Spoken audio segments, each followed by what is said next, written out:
Good day, Grade 1 Joy! Welcome to Teacher Grace Virtual Classroom. So for the meantime, dito po muna tayo sa online world mag-aaral dahil may bagyo pa sa labas at hindi pa tayo makakapunta sa ating school at makakapasok sa ating totoong classroom. So for the meantime, sa online din muna or sa mga screens ng inyong cellphone, laptop, or tablets, mapapanood si Teacher Grace or makikita. So for today, our discussion would be in a form of storytelling. So mag-story sa inyo si Teacher Grace. Ang gamit po sa pagkikinig sa ating storytelling ay ang tenga at ang inyong mata. Mata dahil may mga pictures at mga words kayong makikita na mamaya ay makakatulong sa inyo para sagutin ang ating mga question. And also our ears to listen. Again, what do we use when we listen? The eyes and the ears, most especially our ears. So without further ado, let us begin. Okay, our story for today is the story of King Josiah found in the book of 2 Kings chapter 22 to chapter 23.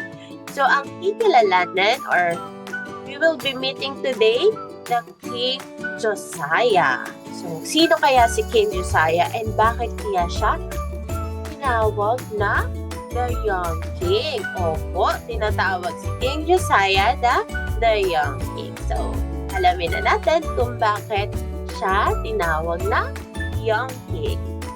Okay? A long time ago, there was a boy named Josiah who became a king when he was only 8 years old.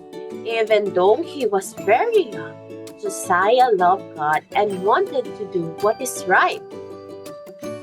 So long time ago daw, merong isang 8 years old. 8, bilang tayo. 1, 2, 3, 4, 5, 6, 7, 8.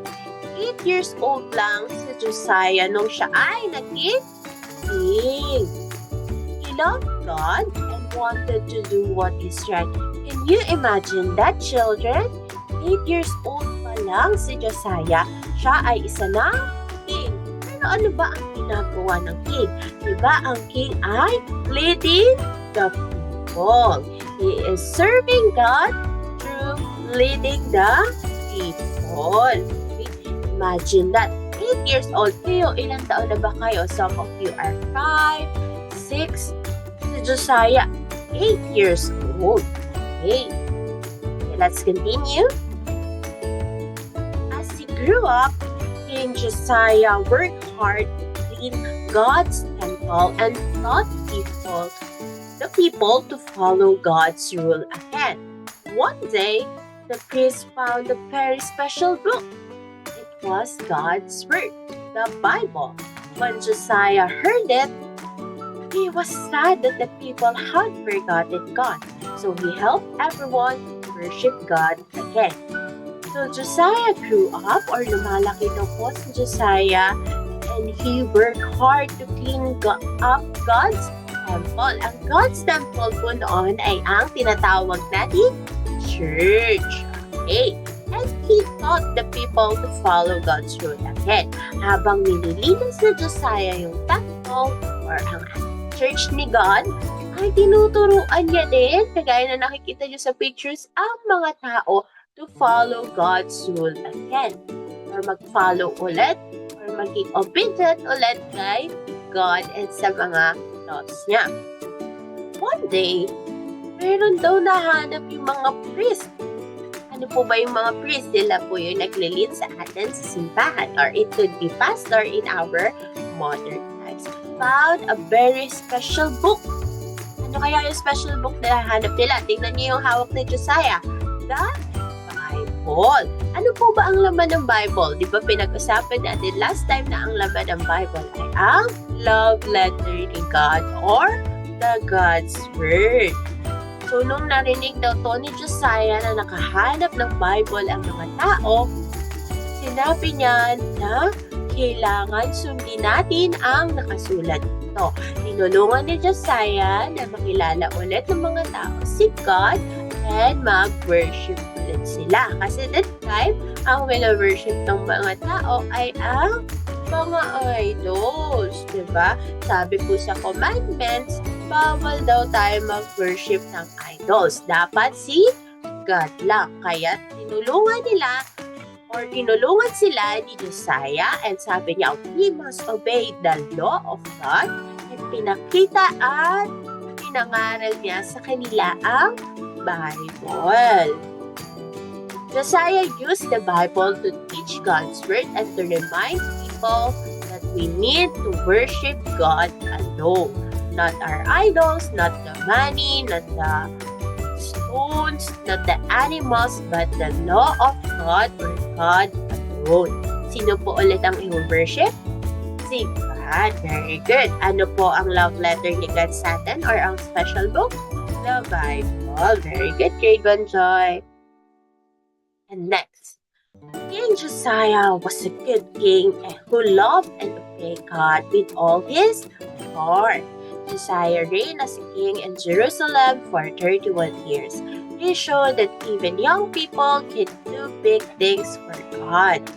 So King Josiah was a good king. He was a good king and he always obeyed God. So Josiah never failed to do what is right. So si Josiah daw po, ang ginagawa niya ay minamahal at sinusunod niya si God ng buong puso. Buong puso, lagi nating tatandaan na siya ay sumusunod kahit ano pa mang mangyari. And also, si Josiah, our young king, became the king of Jerusalem for 31 years. Can you imagine that? Ang tagal naging king ni Josiah. So Josiah's stories prove to us that even young people like children can do big things for God. So when we want to follow or obey God, there is no such age limit. So, the age ni teacher or age no, we can do big things for God. Diba? We have talents, we have skills that we can use to glorify God. So, Josiah's stories teaches us that in obeying and loving God, everyone is welcome.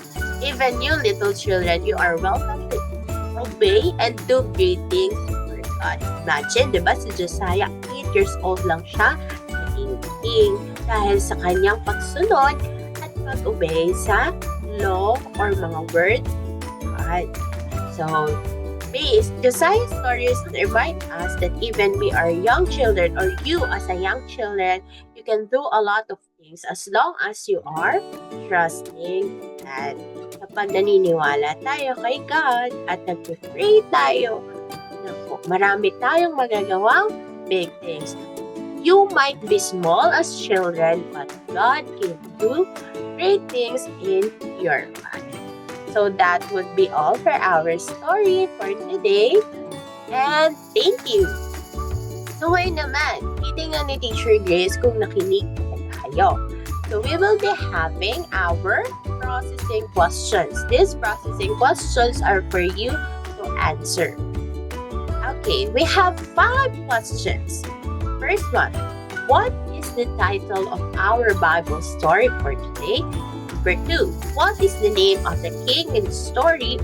And number 3, in what age did Josiah become a king? And number 4, what is the special book that the priest found? And lastly, number 5, how did Josiah help the people to follow God again? So you will be answering this processing question and I want you to write your answer on your Christian Living notebook and I'll be checking that one once we go back to our real classroom. Kapag may pasok na po ulit, checkan yan ni teacher. So every time that you are doing activities in Christian Living, sa notebook mo natin lagi ilalagay. So that would be all, grade 1 Joy. Thank you so much for listening. Bye!